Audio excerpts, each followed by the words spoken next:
Cela t'est-il déjà arrivé de réaliser que tu investissais tout ton temps et ton énergie dans quelqu'un qui ne te rendait pas l'appareil?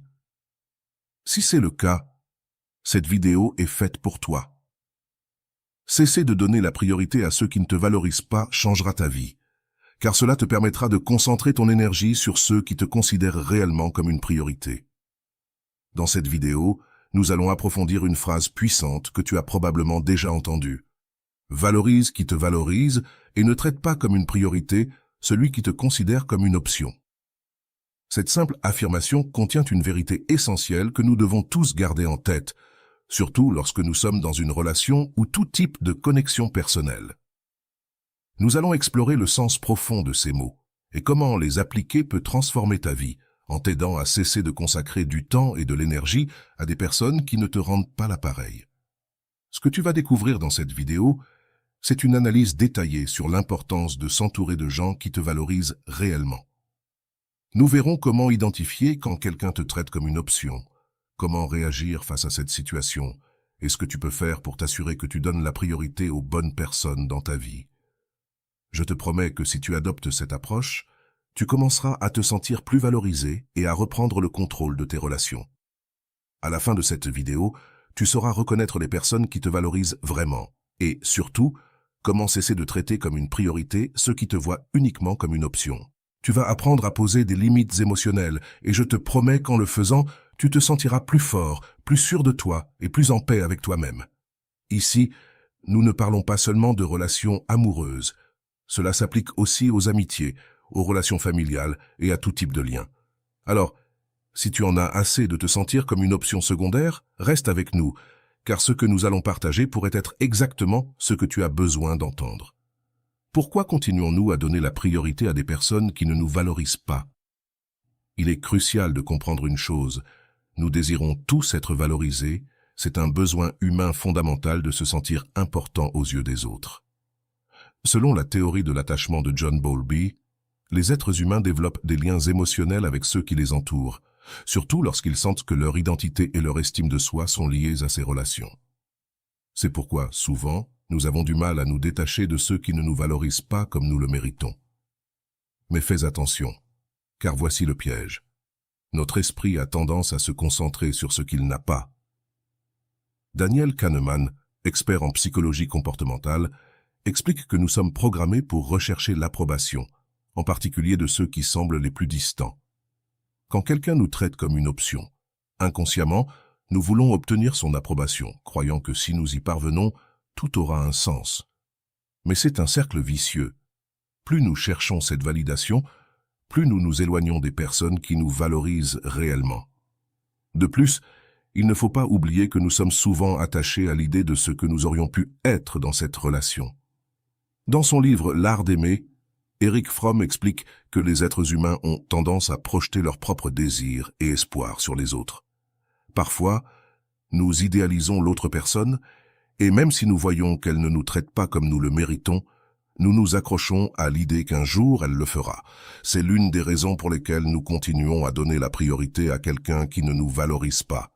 Nous ne voyons pas la réalité de qui est cette personne, mais l'illusion que nous avons créée dans notre esprit. L'importance de poser des limites émotionnelles entre ici en jeu. Brené Brown, psychologue experte en vulnérabilité et en estime de soi, affirme que lorsque nous établissons des limites claires, nous conservons notre énergie émotionnelle et la dirigeons vers les personnes qui comptent réellement. Si tu ne poses pas de limites, tu laisses les autres décider de ta valeur, et c'est là que tu perds le contrôle de tes relations. Il est important de te poser la question: donnes-tu plus que ce que tu reçois dans cette relation? Sens-tu que l'autre personne fait un effort réel pour te considérer comme une priorité dans sa vie? Si la réponse est non, alors il est temps de faire une pause et de réévaluer la situation. Ce n'est pas de l'égoïsme de prendre soin de toi, c'est en fait la manière la plus saine de t'assurer que tu ne t'épuises pas émotionnellement pour quelqu'un qui n'est pas prêt à faire de même pour toi.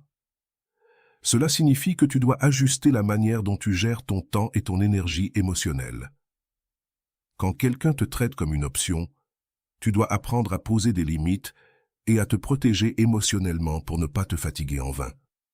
Souviens-toi, ce n'est pas ton travail de convaincre quelqu'un de te valoriser. La valeur, tu l'as depuis le début. Au-delà du romantisme, Cela s'applique à toutes tes relations. Il est essentiel que tu saches que cela ne s'applique pas seulement aux relations amoureuses. Cela peut également s'appliquer à des amitiés ou même à des relations familiales. Parfois, nous priorisons des personnes qui ne font tout simplement pas le même effort pour nous. Combien de fois as-tu été là pour un ami qui, quand tu as besoin de lui, n'est jamais disponible?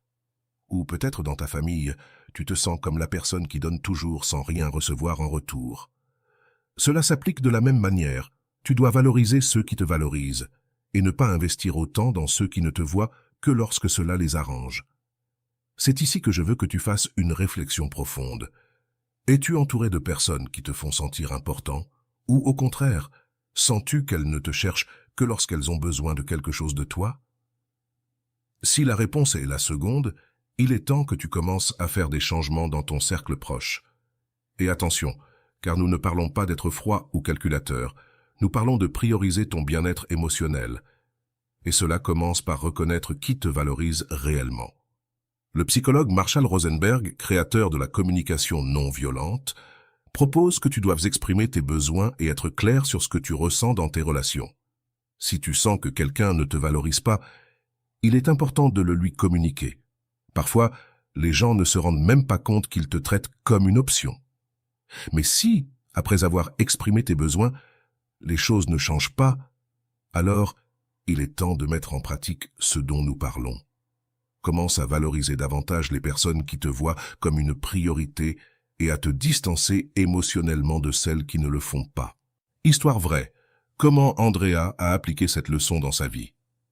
Pour mieux comprendre comment tu peux appliquer ce concept, je vais te raconter l'histoire d'Andrea, quelqu'un qui a été dans une situation très similaire à celle que tu vis probablement maintenant. Andrea avait été dans une relation de 5 ans avec Roberto. Au début, tout était magique. Roberto la faisait sentir comme la seule personne dans sa vie. Mais avec le temps, les choses ont changé.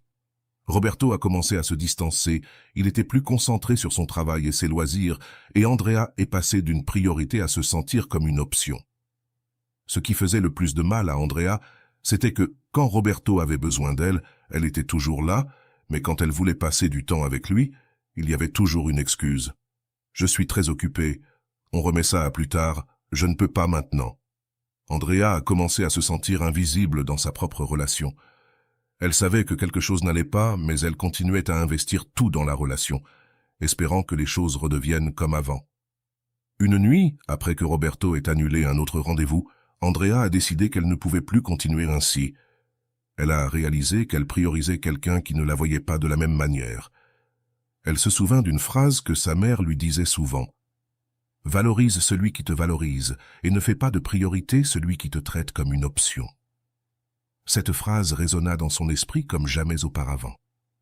Cette même nuit, Andrea décida d'avoir une conversation honnête avec Roberto. Elle lui expliqua comment elle se sentait, comment elle l'avait priorisé tout ce temps alors qu'il ne faisait pas le même effort. Roberto écouta, mais il ne semblait pas disposé à changer. C'est à ce moment-là qu'Andrea sut qu'il était temps de poser des limites et de commencer à se valoriser davantage. Analyse de l'histoire d'Andrea. La valeur des limites. Ce qu'Andrea a vécu est quelque chose que beaucoup de personnes expérimentent, mais tout le monde n'est pas capable de le reconnaître et d'agir en conséquence. Sa capacité à détecter qu'elle était traitée comme une option et non comme une priorité est le premier pas vers tout changement significatif dans nos relations. Il est fondamental de comprendre que la clarté émotionnelle et l'auto-évaluation sont essentielles pour éviter de tomber dans des dynamiques où une personne donne constamment plus qu'elle ne reçoit. Andrea, en observant sa situation, a fait le premier pas vers la récupération de son bien-être émotionnel. Le fait qu'Andrea ait décidé de communiquer clairement et directement avec Roberto est l'un des points les plus cruciaux de son histoire. Souvent, lorsque nous sentons que nous ne sommes pas valorisés, nous avons tendance à rester silencieux, espérant que l'autre change. Il n'est pas nécessaire d'exprimer notre malaise. Cependant, le silence prolongé ne fait que renforcer l'idée que nous sommes prêts à tolérer ce comportement. Andrea a évité de tomber dans ce piège. Elle a décidé de parler, et cet acte de courage a été son premier grand succès. Au cours de sa conversation avec Roberto, Andrea ne cherchait pas à le changer ni à lui imposer sa volonté. Elle lui a simplement exprimé ce qu'elle ressentait et lui a donné l'occasion de comprendre sa perspective. C'est une leçon très importante.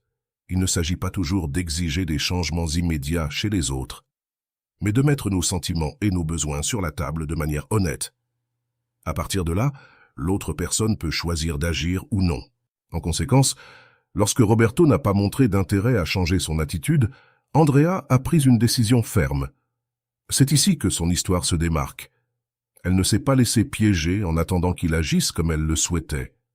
C'est un point où de nombreuses personnes échouent, car elles continuent d'attendre que l'autre personne fasse l'effort nécessaire pour inverser la situation. Mais Andrea a compris que, si elle ne voyait pas de réponse claire de Roberto, elle ne pouvait pas continuer à investir en quelqu'un qui n'était pas prêt à faire de même. C'est l'un des éléments les plus puissants de son expérience. Andrea a récupéré le contrôle de son bien-être émotionnel. Elle ne dépendait pas de Roberto pour se sentir complète, ni ne restait là à attendre qu'il change magiquement. Ce pas est essentiel pour quiconque se sent piégé dans une relation où il ne se sent pas valorisé. La clé ici est de ne pas dépendre de la validation de quelqu'un d'autre pour prendre des décisions importantes dans notre vie. En décidant de s'éloigner émotionnellement, Andrea a réussi à créer un espace dans sa vie pour se recentrer sur elle-même. Cela ne signifie pas qu'elle a coupé sa relation avec Roberto de manière radicale ou sans raison, mais elle a cessé d'investir tout son temps, son énergie et ses émotions en quelqu'un qui ne lui accordait pas la même importance. Cet éloignement émotionnel n'est pas un acte d'égoïsme, mais d'autoprotection. Il s'agit d'une limite nécessaire qui permet de retrouver l'équilibre émotionnel. L'approche de se entourer de personnes qui la valorisent vraiment a été la prochaine étape cruciale dans le processus d'Andrea. Elle a non seulement cessé de concentrer son attention sur Roberto, mais a également commencé à apprécier davantage ceux qui avaient toujours été là pour elle, amis, famille et personnes qui la soutenaient inconditionnellement. Ce changement de perspective est fondamental pour briser le cycle de dépendance émotionnelle envers des personnes qui ne nous valorisent pas. Il est intéressant de noter que, souvent, dans nos relations romantiques ou amicales, nous pouvons en venir à ignorer les personnes qui nous valorisent vraiment parce que nous sommes trop concentrés sur quelqu'un qui ne le fait pas. En s'éloignant émotionnellement de Roberto, Andrea a pu ouvrir les yeux sur ceux qui lui importaient vraiment et étaient prêts à lui donner l'attention et l'amour qu'elle méritait. Un autre point important de l'analyse est comment Andrea a mis en pratique la leçon de ne pas traiter comme priorité ceux qui la considéraient comme une option. Grâce à ce changement de comportement, Andrea a réussi à se détacher émotionnellement d'une relation qui ne lui apportait plus de bien-être. C'est l'un des plus grands défis auxquels nous faisons face lorsque nous sommes dans des relations déséquilibrées. Apprendre à lâcher prise sans culpabilité et sans peur. Andrea a également montré que mettre des limites ne signifie pas toujours mettre fin à une relation immédiatement. Dans de nombreux cas, les limites émotionnelles peuvent être la clé pour que les deux parties reconsidèrent la manière dont elles gèrent la relation. Cependant, dans ce cas, n'ayant pas obtenu de réponse positive de Roberto, Andrea a compris qu'elle ne devait pas continuer à investir émotionnellement en quelqu'un qui n'était pas prêt à la considérer comme une priorité. L'éloignement émotionnel d'Andrea lui a également permis de récupérer son temps. Souvent, lorsque nous sommes piégés dans des relations où nous ne sommes pas valorisés, nous investissons beaucoup plus de temps et d'énergie que nous ne devrions en attendant que les choses changent. Mais, lorsque nous décidons de faire un pas en arrière et de ne plus prioriser cette personne, nous découvrons que nous pouvons utiliser ce temps pour notre propre développement personnel. Dans son histoire, nous voyons comment Andrea a commencé à se concentrer sur des activités qui lui apportaient bonheur et satisfaction. Elle a mis de côté l'inquiétude constante pour Roberto et a commencé à investir en elle-même. C'est une leçon clé pour quiconque traverse une situation similaire. Le temps que nous investissons dans des relations déséquilibrées est un temps que nous pourrions utiliser pour grandir, apprendre et être heureux. Le changement dans la vie d'Andrea n'a pas été instantané. Cela a pris du temps et des efforts. Mais sa capacité à mettre en pratique des limites émotionnelles et à se concentrer sur ceux qui la valorisaient vraiment a été transformateur. Peu à peu, le vide qu'elle ressentait en étant traitée comme une option par Roberto s'est rempli de l'amour et de l'attention de personnes qui l'appréciaient vraiment. Ce processus lui a également appris une leçon précieuse. Nous ne sommes pas responsables de changer les autres. Même si nous souhaitons que quelqu'un nous valorise, nous ne pouvons pas contrôler ses décisions. La seule chose que nous pouvons faire est de prendre le contrôle de notre vie et de décider comment nous allons réagir face à ces situations. Enfin, le cas d'Andrea nous montre que, lorsque nous sommes capables de valoriser ceux qui nous valorisent, nous ne gagnons pas seulement en bien-être émotionnel, mais nous nous entourons également de relations plus saines et équilibrées. Lâcher prise sur ceux qui ne nous considèrent pas comme une priorité ouvre la porte à l'arrivée dans notre vie de personnes qui nous valorisent et nous respectent vraiment. Maintenant, c'est à ton tour. T'es-tu déjà retrouvé à prioriser quelqu'un qui ne te valorise pas? Penses-tu que tu dois apporter un changement dans ta vie comme Andrea?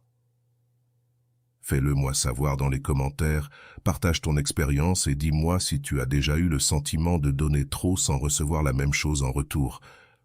Je t'invite à réfléchir et à commencer à établir des limites émotionnelles pour t'entourer de personnes qui te valorisent vraiment.